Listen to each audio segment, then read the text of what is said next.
Ka za ting ka lung lai ki pana Nei mu sa na so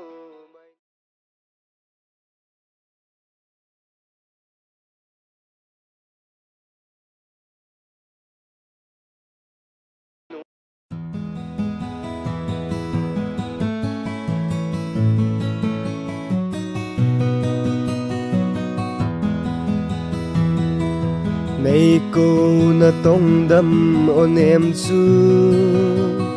Ka za tiếng ka lung lai ki pana Nay mu sa na so mai nuôi he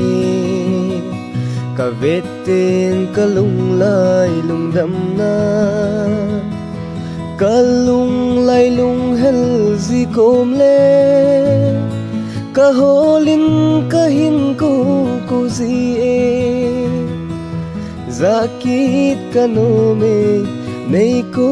na tong dam on em su Mukit ka no me Na so mai nuôi heo Kay se lung hel ba na di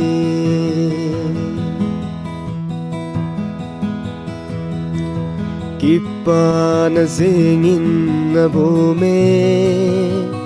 Kalung sit kalung de kamuna Vết chim lâu na so mai lung se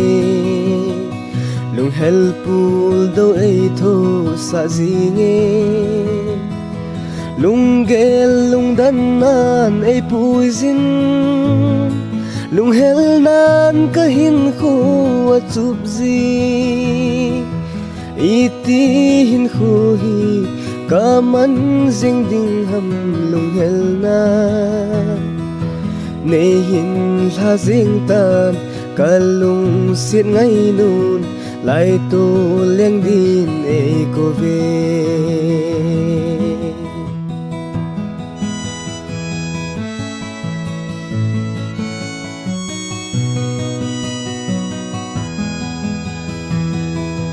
Lung mo na ding lung ka gelte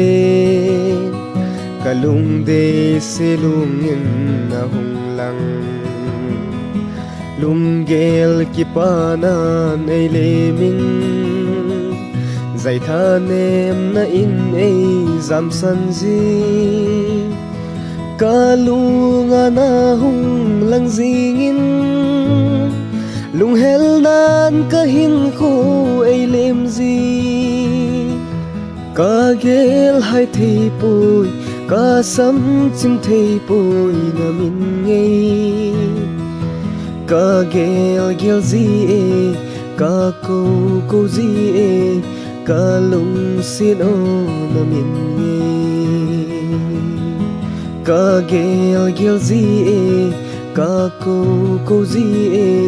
Ka lung sin o na min